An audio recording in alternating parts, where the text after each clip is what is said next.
नमस्कार एवरीवन, कैसे हैं आप सभी। पता है मुझे आप सभी इंतज़ार कर रहे थे कि क्लास कब आएगी। चलिए ठीक है, बाकी बातचीत हम आगे करेंगे। पहले मैं टॉपिक के बारे में आपको जानकारी दे देता हूँ। राष्ट्रवाद का उदय, सेशन नंबर 16, यानी कि 15 सेशन हमारे हो चुके हैं कंप्लीट, और आज चलेगा हमारा सेशन नंबर 16। टॉपिक क्या रहेगा आज के सेशन का? आज हम कंप्लीट करेंगे दोस्तों होम रूल आंदोलन। ठीक है, इससे पहले वाले सेशन में यानी कि सेशन नंबर 15 में हमने लखनऊ पैक्ट को कंप्लीट कर लिया था। पूरी बातें हमने डिस्कस कर ली थी आपके साथ, और थोड़ा सा क्लास आने में देरी हुई। और ऐसा नहीं है कि बीच में मैंने क्लासेस नहीं डाली, मैंने आप सभी के लिए एक सब्जेक्ट और शुरू कर दिया है, जो कि है एजुकेशनल मैनेजमेंट। अगर आप कपिलांश एकेडमी के चैनल पर जाकर देखेंगे और प्लेलिस्ट पे क्लिक करेंगे तो यहाँ पर मैंने एजुकेशनल मैनेजमेंट के 3 टॉपिक आपको पूरे करवा दिए हैं। ये देखिए, एजुकेशनल मैनेजमेंट के 3 टॉपिक आपके हो चुके हैं, जिसमें टोटल क्वालिटी मैनेजमेंट पूरा हो चुका है, सुपरविज़न और इंस्पेक्शन मैंने शुरू कर दिया है। ठीक है, तो 3-4 टॉपिक हमारे कंप्लीट हो गए हैं। तो आप इनको भी एक बार ज़रूर देखें मेरे कहने से, क्योंकि इनमें भी वो कंटेंट आपको मिलेगा जो आपको किताबों में देखने को नहीं मिलेगा। कई यूनिवर्सिटीज़ की मैंने बुक पढ़ी है, उसके बाद ये कंटेंट तैयार किया है। और केवल आपको लगता है कि इंडियन हिस्ट्री पढ़ने से ही आपका सिलेक्शन होगा, तो फिर आप उसी को पढ़िए। बाकी आप अदर सब्जेक्ट पे भी ध्यान दीजिए। 40% नंबर इसीलिए नहीं आते हैं विद्यार्थियों के। तो इस सीरीज़ को भी आप शुरू कर दें साथ में। बाकी इंडियन हिस्ट्री हम साथ में चला ही रहे हैं। अब आ जाइए, टाइम वेस्ट नहीं करते हैं और टॉपिक पर आगे बढ़ते हैं। होम रूल आंदोलन पर हम चर्चा करेंगे। पीडीएफ वगैरह सब कुछ आपको कपिलांश एकेडमी के एप्लीकेशन पे आपको मिल जाएगा। ठीक है ना। चलो साहब, अब स्टार्ट कर देते हैं आज के हमारे सेशन को। आइए।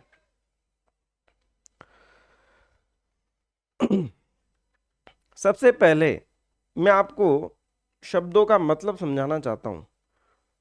टॉपिक अपने आप आपको समझ में आ जाएगा। देखिए, एक शब्द तो हमारा ये है कि होम रूल आंदोलन, और एक है सर होम रूल लीग। दोनों में आप डिफरेंस समझ लीजिए। ये तो क्या है दोस्तों, ये तो है संगठन का नाम, ठीक है, या आप संस्था बोल सकते हो उसको। और दूसरा ये है आंदोलन। आंदोलन आप जानते ही हो, जिसको हम क्या बोलते हैं, मूवमेंट भी बोल देते हैं। ठीक है साहब। होम रूल आंदोलन को ही स्व शासन आंदोलन भी बोल सकते हैं, स्वराज आंदोलन भी बोल सकते हैं। नाम में ही अर्थ छुपा है। होम रूल मतलब गृह शासन, खुद का शासन, स्वशासन, इसी को इंग्लिश में होम रूल बोल दिया है। क्योंकि कई विद्यार्थियों को होम रूल का मतलब नहीं पता है। बस वो ये पढ़ते हैं कि हाँ भाई होम रूल आंदोलन हुआ था, बाल गंगाधर तिलक इसमें इन्वॉल्व थे, एनी बेसेंट का नाम हमें मिलता है। मतलब समझिए आप, स्वशासन के लिए जो आंदोलन हुआ यही होम रूल है, घर का रूल, हमारे खुद का। समझ गए? ठीक है, तो दोनों में आप डिफरेंस समझ गए साहब। ये लीग है और ये आंदोलन है। अच्छा जी। इसका मतलब क्या है होम रूल आंदोलन का, ये तो आप जान चुके हैं। लेकिन मैं आपको एक बात आपको हाईलाइट करवाना चाहूँगा आरबीएससी की बुक की। बाकी तो मैंने पूरे नोट्स आपके लिए प्रिपेयर किए हैं, लेकिन आरबीएससी की एक लाइन आपको बताना चाहेंगे। देखिए यहाँ पे क्या लिखा है, होम रूल आंदोलन एक बौद्धिक प्रचार आंदोलन था। क्या लिखा है यहाँ पे? बौद्धिक प्रचार आंदोलन था। क्या होता है ये बौद्धिक प्रचार आंदोलन? जो जागरूकता लाए, लोगों को शिक्षित करे, लोगों को तार्किक बनाए, तो ये बौद्धिक प्रचार आंदोलन था। इसका मतलब ये है। ठीक है, इस पर भी मैं आगे चलूंगा, सारी बातें आपके सामने रखी जाएगी धीरे धीरे। तो मतलब आपको समझ में आ गया? ठीक है साहब। आगे बढ़ता हूं मैं। अब देखिए, होम रूल लीग क्या है? एक संस्था है, और इस होम रूल लीग से जुड़े हुए 2 व्यक्ति हैं। एक का नाम है बाल गंगाधर तिलक, जिन्होंने होम रूल लीग की स्थापना की थी, और एक नाम मिलता है एनी बेसेंट का। इन्होंने भी होम रूल लीग की स्थापना की थी। इन्होंने तो की थी भाई साहब पूना में। कब की थी? 28 अप्रैल 1916 को। और एनी बेसेंट ने कब की थी? 1 सितंबर 1916 को। मतलब पहले किसने की? बाल गंगाधर तिलक ने, और उसके बाद की एनी बेसेंट ने। अब आपके मन में तुरंत सवाल आ रहा होगा कि ये दो होम रूल लीग कैसे ये बात हमें समझ में नहीं आ रही। यही प्रश्न उमड़ रहा होगा आपके अंदर। क्लियर कर देते हैं। देखिए हर व्यक्ति की विचारधारा अलग अलग होती है, हर व्यक्ति का काम करने का तरीका भी अलग अलग होता है। समझ रहे हो आप? अब जैसे जो बाल गंगाधर तिलक की जो पार्टी थी, इनके जो सदस्य थे, इनके ग्रुप के जो लोग थे, उनको एनी बेसेंट के लोग पसंद नहीं थे, और एनी बेसेंट के ग्रुप में जो लोग थे उनको ये वाले लोग पसंद नहीं थे। पसंद से मतलब ये नहीं है कि भी शक्ल सूरत से पसंद नहीं थे, उनके पहनावे से पसंद नहीं थे, कार्यशैली से, कार्य करने के तरीके से एक दूसरे से संतुष्ट नहीं थे, हालांकि दोनों के उद्देश्य एक ही थे। ठीक बात है। इसीलिए दो होम रूल लीग अलग अलग रखी गई, लेकिन उद्देश्य दोनों का एक ही है। समझ रहे हो ना आप सभी? जैसे जैसे हम संत और संप्रदाय में भी पढ़ते हैं, कुछ संत कहते हैं कि भाई निर्गुण भक्ति करो, कुछ कहते हैं कि सगुण भक्ति करो, लेकिन लक्ष्य तो एक ही है ना, परमात्मा का, परमात्मा की प्राप्ति के बारे में ही वो बताते हैं। तो वैसे ही इनका भी लक्ष्य तो एक ही है, लेकिन ठीक है, कार्य करने का तरीका थोड़ा थोड़ा अलग अलग है। ठीक है, तो ये डेट याद रहेगी, लोकेशन याद रहेगी दोनों की। ठीक है साहब, आगे चलता हूं मैं। अब सवाल ये उठता है कि होम रूल आंदोलन क्यों हुआ, इसके पीछे के कारण क्या थे, उन पे थोड़ा सा प्रकाश डालते हैं। देखिए मित्रों, मार्ले मिंटो सुधार 1909, ये आप सब पढ़ चुके हैं मेरे ख्याल से। अगर पहले की क्लासेज आपने अगर देखी है, समझी है, तो कोई तकलीफ आनी है नहीं। मार्ले मिंटो सुधार 1909 में ये हुआ। क्यों हुआ? क्योंकि जब बंगाल का विभाजन हुआ और उसके फलस्वरूप बहिष्कार आंदोलन हुआ। ठीक बात है। फिर उसके बाद नरम दल और गरम दल कांग्रेस के, वो दोनों अलग अलग हो गए। उसके बाद अंग्रेजों ने क्या किया कि अब ये सही मौका है कि दोनों दल अलग अलग हो चुके हैं, दोनों दलों में फूट पड़ चुकी है, तो गरम दल वालों को कुचल दो और नरम दल वालों को सेटिस्फाई कर दो। यही तो हुआ था उस समय। गरम दल वालों को जेल में डाल दिया, कुचल दिया, उनके आंदोलन को दबा दिया, और नरम दल वालों को सेटिस्फाई कर दिया। लेकिन जब ये मार्ली मिंटो सुधार आया 1909 में, तो उन्होंने मुस्लिमों को पृथक निर्वाचन दे दिया, जिससे कौन असंतुष्ट हो गए? कांग्रेस के लोग असंतुष्ट हो गए। पहली बात, ये बात उम्मीद है आपको समझ में आ गई होगी। ये जो भी बातें मैंने अभी आपको बोली है, ये तभी समझ में आएगी भाइयों और बहनों, अगर आपने पहले की क्लासेस को सीरियसली लिया है। अगर पहले की क्लासेस आपने पढ़ी है मेरे साथ, तो ये सारी बातें आपको स्टोरी फॉर्म में समझ में आ रही होगी। दूसरी बात, 1911 में बंगाल विभाजन रद्द।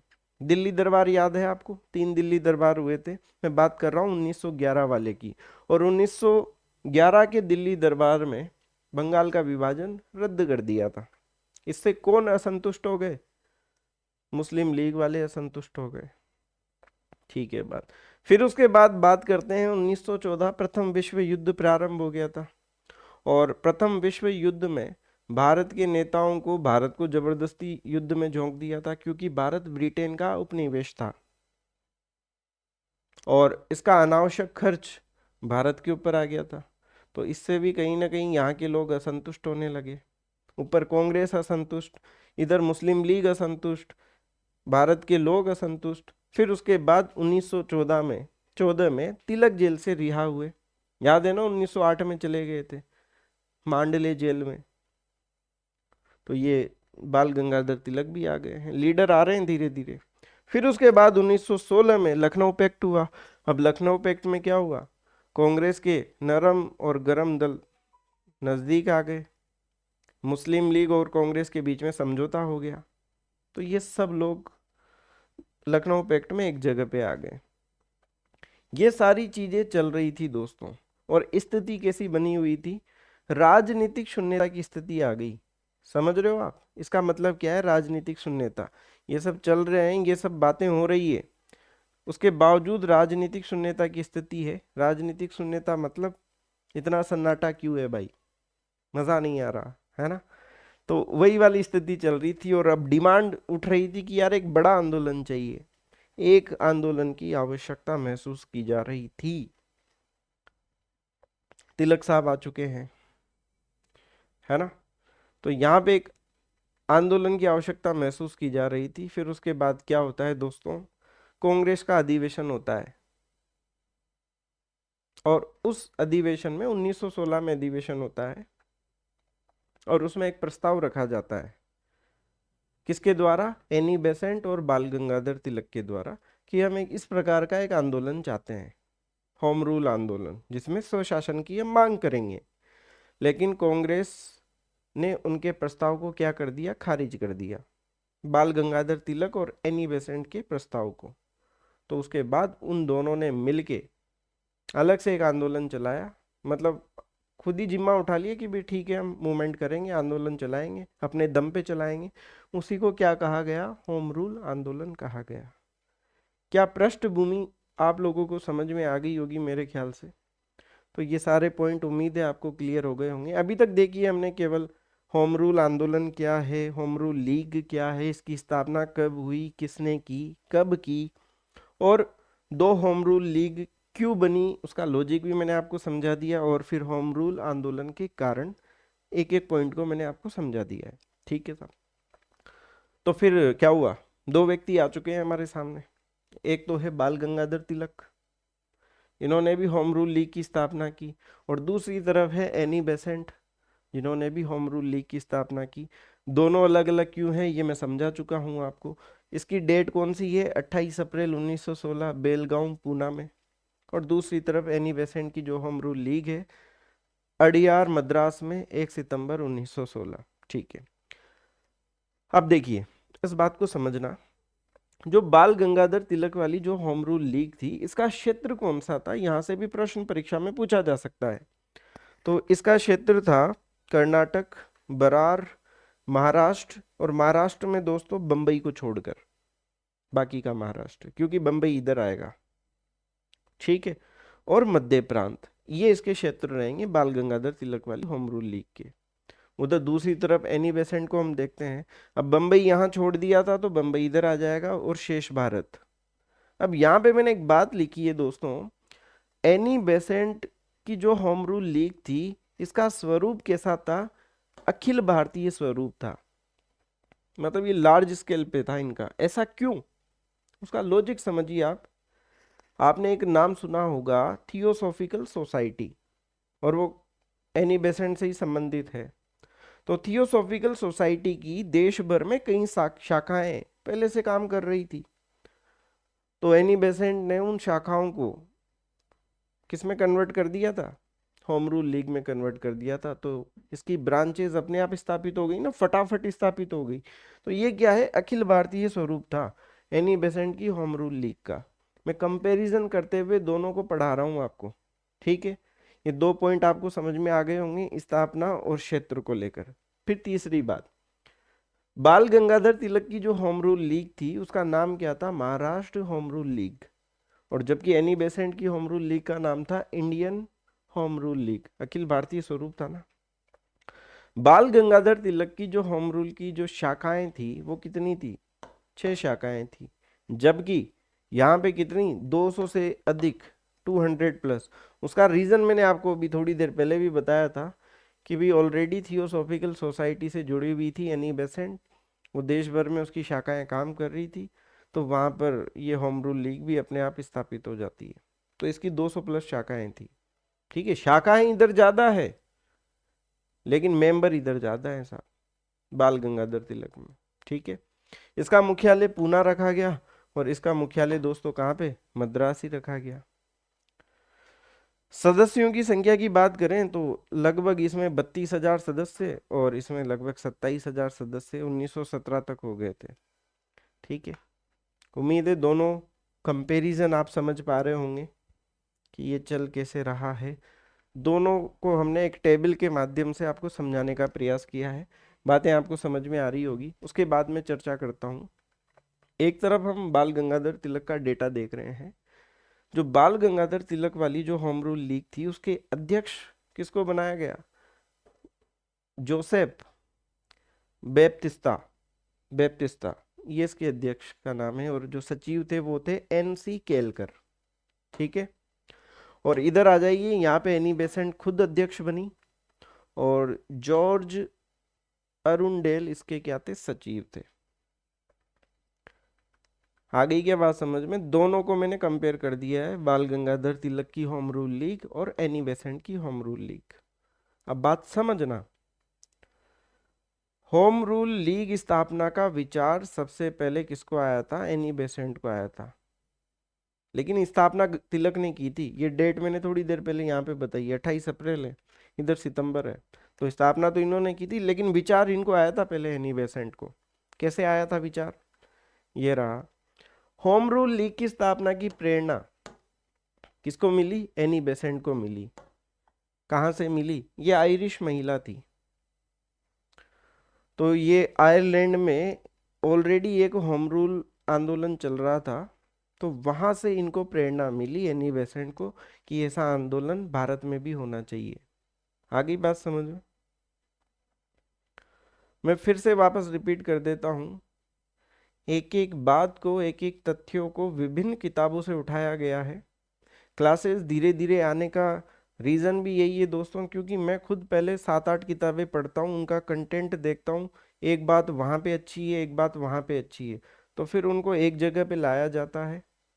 समझ रहे हो? तो इस वजह से थोड़ा टाइम मुझे भी लगता है। अगर आप देख पा रहे हो तो ये सब नोट्स मैंने खुद ने अपने हाथों से बनाए हैं। ये देखिए, मैं आपको टेबलेट भी दिखा देता हूँ।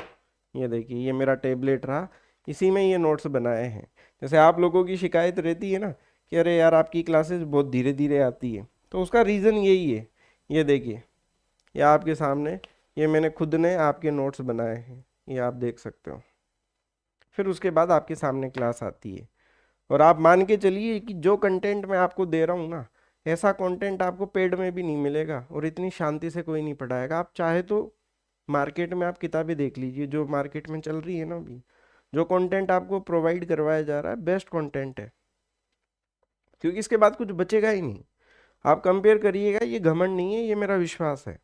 ठीक है, चलिए जी आगे बढ़ते हैं। बीच बीच में मैं थोड़ा भावुक हो जाता हूँ, आगे बढ़ता हूँ मैं।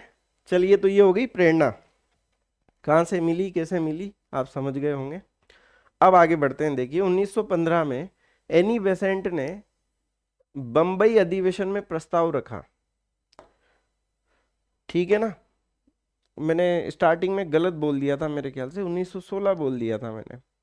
तो 1915 का जो अधिवेशन था कांग्रेस का, उस अधिवेशन में प्रस्ताव रखा था इन्होंने, एनी बेसेंट ने। किसका? होम रूल लीग की स्थापना का प्रस्ताव रखा था, तो इनका प्रस्ताव अस्वीकृत कर दिया था। फिर उसके बाद बाल गंगाधर तिलक और एनी बेसेंट ने खुद ने अपने दम पे फिर होम रूल लीग की स्थापना की, और इसके बैनर तले जो आंदोलन चलाया गया उसको हम क्या कहते हैं? होम रूल लीग आंदोलन कहते हैं। आ रही बात समझ में? उम्मीद है यहाँ तक की सारी बातें आपको समझ में आ गई होगी। कारणों पर हमने चर्चा कर ली, प्रेरणा की बात कर ली, क्या है होम रूल लीग, कैसे क्या। अब बात कर लेते हैं भाई, होम रूल आंदोलन के उद्देश्य क्या थे। भाई एक उद्देश्य तो इसके नाम में ही छिपा हुआ है, होम रूल। अरे भाई, हमें खुद का शासन चाहिए। होम मतलब गृह शासन, खुद के घर का शासन, यानी हम ही चलाएंगे। समझ गए ना, स्वशासन, स्वराज। तो एक उद्देश्य तो इसका यही होता है, नाम में ही अर्थ छिपा हुआ है। स्टेटमेंट के रूप में यहां से प्रश्न बन सकते हैं, क्या विश्व युद्ध में व्यवधान का उद्देश्य था क्या होम रूल आंदोलन का? मैं पूछ रहा हूं आपसे, स्टेटमेंट में आएंगे ऐसे क्वेश्चन। क्या विश्व युद्ध में व्यवधान का उद्देश्य था क्या होम रूल आंदोलन का? तो नहीं, ऐसा कोई उद्देश्य नहीं था बाल गंगाधर तिलक और एनी बेसेंट का कि भाई इसमें व्यवधान डालें। ठीक है, दूसरी बात, अंग्रेजों को देश से बाहर निकालना, क्या ये उद्देश्य था क्या? नहीं भाई साहब, ये उद्देश्य नहीं था, ये भी नहीं था। अंग्रेजी सत्ता के अंतर्गत ही स्वशासन को प्राप्त करना, ये होम रूल लीग का उद्देश्य था। है ना, होम रूल का मतलब स्वशासन, गृह शासन बोल सकते हो आप। आ गई बात समझ में? आ गई होगी मेरे ख्याल से। और मैं फिर आपको कह देता हूं, आप में से कई विद्यार्थी अभी ऐसे होंगे, मैं हर क्लास में कहता हूँ कि भाई केवल टॉपिक पढ़ने से काम नहीं चलेगा, आप टेस्ट दीजिए। मैं फिर आप सब लोगों से निवेदन करता हूँ कि ये जो हमारी टॉपिक वाइज जो टेस्ट सीरीज चल रही है, और मात्र प्राइस कोई ज़्यादा नहीं है, 56 रुपीज़ का प्राइस है, जिसमें आप हिस्ट्री के जितने भी टॉपिक है ना आपके फर्स्ट ग्रेड के, सभी के मल्टीपल टेस्ट आप देने वाले हो केवल इस प्राइज में। तो आप हर टॉपिक का टेस्ट दीजिए, कॉन्फिडेंस तभी बढ़ेगा, वरना आप आज पढ़ोगे और 5 दिन के बाद सब माइंड से क्लियर हो जाएगा। टेस्ट दीजिए, प्रैक्टिस करिए, तब आपको अच्छे रिजल्ट मिलेंगे। ठीक है, चलिए। और टेस्ट को लेने में कोई भी दिक्कत आ रही है तो आप मुझसे इस नंबर पे भी कांटेक्ट कर सकते हैं, कोई भी समस्या आ रही है तो आप बात कर लीजिए। ठीक है, चलिए आगे बढ़ता हूं मैं। तो अब हम उद्देश्यों के बारे में बात कर रहे थे। उद्देश्य आगे समझ में, होम रूल आंदोलन के उद्देश्य क्या हैं और क्या नहीं है, क्या है और क्या नहीं है दोनों पता होने चाहिए, मैंने इसीलिए सारी बातें मेंशन की है। और देखिए अगला पॉइंट इसी में, उद्देश्यों में अगला पॉइंट, स्वराज को हक के रूप में प्राप्त करना, ये उद्देश्य था। अब आज आपको मैं एक बहुत बड़ी बात समझाने वाला हूँ, जो हम बचपन से पढ़ते तो आ रहे हैं, लेकिन हमें उसका मतलब कभी इतनी गहनता से आपने सोचा नहीं होगा। बाल गंगाधर तिलक की जो पंक्तियां हैं, क्या स्वराज हमारा जन्म सिद्ध अधिकार है और हम इसे लेकर रहेंगे। अब ये स्वराज का मतलब आप समझ रहे हो क्या, कि भाई हमें हमारा शासन चाहिए। स्वराज ये पुरस्कार नहीं है, ये हमारा हक है। अब आप इसको, स्वराज का मतलब है होम रूल, कनेक्ट कर पा रहे हो कि स्वराज स्वशासन क्या है। ये स्वराज हमारा हक है भाई, और हम इसे लेकर रहेंगे। इसलिए बोला था बाल गंगाधर तिलक साहब ने, और इन्होंने ही तो होम रूल आंदोलन चलाया था। कभी सोचा आपने? कुछ ने सोचा होगा, कुछ को नहीं पता होगा कि ये पंक्तियां क्यों कही गई थी। बस हम बचपन से रटते हुए आ रहे हैं कि हाँ इन्होंने ये बात कही है। अब इसका भावार्थ, मूल भाव अब आप समझ पा रहे होंगे। वैसे ही एनी बेसेंट ने भी क्या कहा, भारतीयों का हक है स्वराज, और यह किसी स्वामी भक्ति के बदले पुरस्कार के रूप में प्राप्त करने की सोचना मूर्खतापूर्ण है। इसका मतलब भी मैं समझा देता हूँ। ये कहना चाह रहे हैं कि भाई आप अगर ये सोचो अंग्रेजों को कि भाई हम आपकी स्वामी भक्ति करेंगे और उसके बदले में आप हमें स्वराज दे दोगे, तो ये सोचना मूर्खतापूर्ण है। ये हमारा हक है और हम इसको पुरस्कार के रूप में नहीं चाहते हैं, ये तो हमारा हक है। ठीक है ना? तो ये बात कही है एनी बेसेंट ने। उम्मीद है दोनों बातें आप समझ गए होंगे। बाल गंगाधर तिलक और एनी बेसेंट की स्वराज को हक के रूप में प्राप्त करना चाहते थे। और ये जो स्वराज है, स्वशासन है, ये कहाँ से लेके कहाँ तक होना चाहिए? ग्राम पंचायत, जिला बोर्ड, नगर पालिका, प्रांतीय विधान परिषद, राष्ट्रीय संसद के रूप में, के स्वरूप में प्राप्त करना चाहते थे। और राजनीतिक शून्यता को समाप्त करना। ये सब हम क्या पढ़ रहे हैं? होम रूल आंदोलन के उद्देश्य हैं ये जितने भी मैंने बताए हैं। अब ये क्या है? राजनीतिक शून्यता को समाप्त करना। जैसे बंगाल का विभाजन हुआ, बंगाल के विभाजन होने के बाद बहुत सारी हिंसक घटनाएं भी होती थी दोस्तों। किसी को बम से उड़ा दिया, बहुत सारे आंदोलन हुए, लेकिन फिर भी एक स्ट्रोंग आंदोलन की आवश्यकता थी। कहीं ना कहीं राजनीतिक शून्यता की स्थिति चल रही थी, रिजल्ट नहीं मिल रहे थे। भी जैसे कांग्रेस में क्या थे, नरम पंथी हावी थे और वो अंग्रेजी सत्ता में विश्वास करते थे, लेकिन बात बन नहीं रही थी। तो ये क्या है? राजनीतिक शून्यता की स्थिति है, तो इसको भी समाप्त करना चाहते थे। उम्मीद है होम रूल लीग के उद्देश्य आपको समझ में आ गए होंगे। अब देखो भाई साहब, आंदोलन चल रहा है तो पत्र पत्रिकाओं का तो बड़ा योगदान रहता है। बाल गंगाधर तिलक और एनी बेसेंट ये दो महत्वपूर्ण किरदार है होम रूल आंदोलन में। बाल गंगाधर तिलक की जो पत्र पत्रिकाओं में आप देखिए, केसरी, ये क्या था? ये मराठा पत्र का आता जिक्र आता है। ये मराठी में था, दैनिक था, अंग्रेजी और साप्ताहिक था। केसरी और मराठा बाल गंगाधर तिलक से संबंधित है। वैसे ही एनी बेसेंट से संबंधित है। कॉमनवील, न्यू इंडिया, ये दोनों समाचार पत्र एनी बेसेंट से संबंधित है। तो इन्होंने अपनी बढ़िया भूमिका निभाई, लोगों को जागरूक किया इन समाचार पत्रों के माध्यम से। आ रही है क्या बात समझ में? सीधी बात ये है कि ये दोनों समाचार पत्र इनसे संबंधित हैं, ये दोनों इनसे संबंधित है। कौन सी लैंग्वेज में है ये भी आप देख लीजिए। क्लियर बात? बस सीधी बात, नो बकवास। अब देखो साहब, अब होम रूल आंदोलन का मैं स्वरूप बताना चाहता हूं। वही इन दो व्यक्तियों ने इस आंदोलन की शुरुआत की। कांग्रेस के सामने प्रस्ताव रखा था 1915 में, लेकिन उन्होंने अस्वीकृत कर दिया। लेकिन वो कहते हैं ना, धीरे धीरे बूंद बूंद से घड़ा बढ़ता है। तो आंदोलन शुरू किया, फिर कारवां बढ़ता गया। तिलक और एनी बेसेंट पूरे भारत का इन्होंने दौरा किया दोस्तों। जगह जगह पे क्या की, रैलियां, जुलूस, जनसभाएं की, लोगों को जगाया, सरकार की तीखी आलोचनाएं की। और धीरे धीरे सदस्य संख्या क्या, ऊपर का एरो मतलब बढ़ने लगे धीरे धीरे। जो होम रूल लीग जो संगठन बनाया, उसमें मेंबर्स बढ़ने लगे। समझ गए आप? तो जब ये इतनी एक्टिविटीज होगी, तो क्या सरकार क्या चुप रहेगी? क्या नहीं रहेगी, वो भी कुछ ना कुछ एक्शन लेगी। दबाव में आएगी सरकार, आ गई साहब दबाव में। तिलक और बेसेंट ने की सभा पे प्रतिबंध लगा दिया, कभी अब सभा नहीं होनी चाहिए। सरकार मतलब अंग्रेज। फिर 1917 में क्या हुआ, आंदोलन क्या था, शिखर पे चल रहा था, टॉप पे चल रहा था। चारों तरफ एनी बेसेंट और बाल गंगाधर तिलक के चर्चे। समझ रहे हो आप? अब दबाना तो पड़ेगा, आंदोलन को कुचलना पड़ेगा। तो जून 1917 में एनी बेसेंट जॉर्ज अरुंडेल को गिरफ्तार कर लिया। अब आप कहेंगे जॉर्ज अरुंडेल कौन है साहब? अरे याद करो भाई, अभी थोड़ी देर पहले ही आपको बताया था, सचिव थे ना अरुंडेल, जो एनी बेसेंट की होम रूल लीग थे उसके सचिव थे। आ गई बात समझ में? तो इस प्रकार से एनी बेसेंट को गिरफ्तार कर लिया। अब गिरफ्तार होने के बाद आंदोलन और तेज हो गया, बाकी के लोग भी अब समर्थन में आ रहे हैं। कांग्रेस के जो नरमपंथी विचारधारा के जो लोग थे, जो पहले इनको सपोर्ट नहीं किए थे, वो भी अब समर्थन में आ गए। जैसे मोतीलाल नेहरू, जवाहरलाल नेहरू, तेज बहादुर सप्रू, मोहम्मद अली जिन्ना। और जिन्ना साहब अब देखो, ये क्या बोलते हैं, होम रूल लीग के भी सदस्य बन गए, कांग्रेस के भी हैं और मुस्लिम लीग के भी सदस्य, तीनों के सदस्य बन गए। तो ये सब भी सपोर्ट में आ गए होम रूल लीग के। गांधी जी ने भी अपना समर्थन दे दिया साहब। समझ रहे हो आप? और पूरी जनता भी समर्थन में आ चुकी है। अब क्या होगा, झुकना पड़ेगा सरकार को। और ये ले फिर, और सर एस सुब्रमण्यम अय्यर ने इस गिरफ्तारी के विरोध में भाई साहब नाइटहुड की उपाधि त्याग दी। राजनीतिक उपाधि वापस करने की ये प्रथम घटना मानी जाती है साहब। पूरा माहौल बन चुका है दोस्तों। अब झुकना पड़ेगा सरकार को।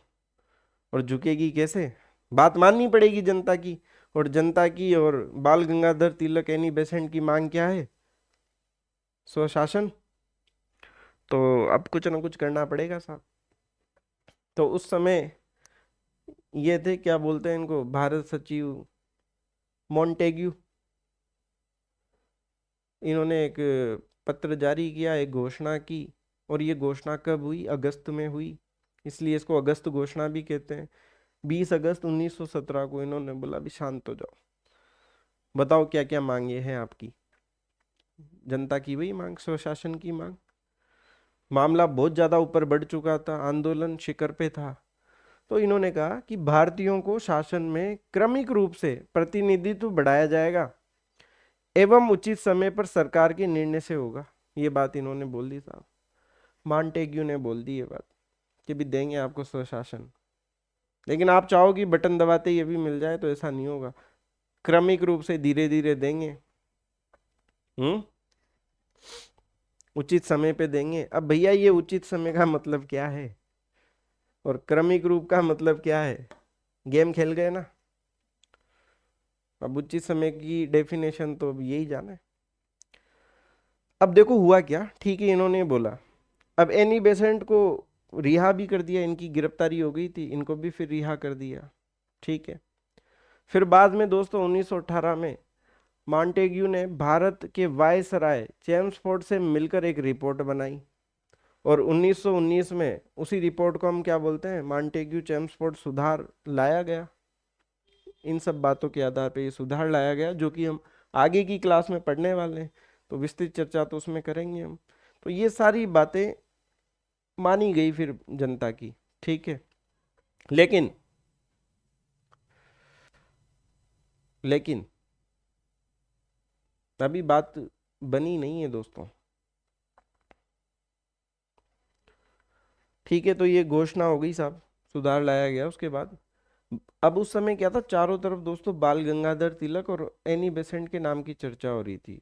तो उसी समय बाल गंगाधर तिलक ने 1917 के कलकत्ता अधिवेशन की अध्यक्ष एनी बेसेंट को बनाए जाने का प्रस्ताव रख दिया साहब, कि भाई 1917 में जो कांग्रेस का अधिवेशन होगा उसमें इन्हीं को बनाएंगे अध्यक्ष। और हम पढ़ते भी हैं और मैंने पढ़ाया भी है आपको कि कांग्रेस अधिवेशन की प्रथम महिला अध्यक्ष एनी बेसेंट ही तो थी, 1917 कलकत्ता अधिवेशन। पहले की क्लास को याद करिए आप। ठीक है, तो इन्होंने प्रस्ताव रख दिया। ठीक है, लेकिन 1918 में दोस्तों कांग्रेस का पुनः विभाजन हो गया। विभाजन क्यों होगा, क्योंकि जब ये घोषणा हुई तो इस घोषणा से कुछ लोग सहमत हुए, कुछ लोग असहमत हुए, तो इस वजह से कांग्रेस में फिर से विभाजन हुआ। एक विभाजन पहले हो गया था। अब देखो विभाजन क्यों हुआ।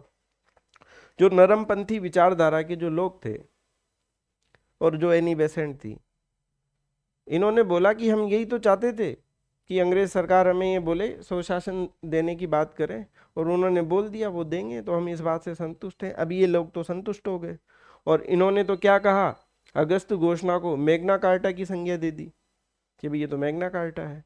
जबकि दूसरी तरफ गर्मपंथी जो नेता थे उन्होंने स्वीकार नहीं किया इस घोषणा को, और इन्होंने बोला, क्या बोला, कि ये तो बिना सूर्य का उषा काल है, ये तो बातों का जाल है। तो ये लोग सेटिस्फाई नहीं हुए, गर्मपंथी वाले बाल गंगाधर तिलक वगैरह ये संतुष्ट नहीं थे कि ऐसे कुछ नहीं होने वाला, ऐसे कुछ भी परिवर्तन आने वाला नहीं है, और ये सेटिस्फाई हो गए, तो मतभेद हो गया ना। तो फिर वापस से 1918 में कांग्रेस का फिर से विभाजन हो गया साहब।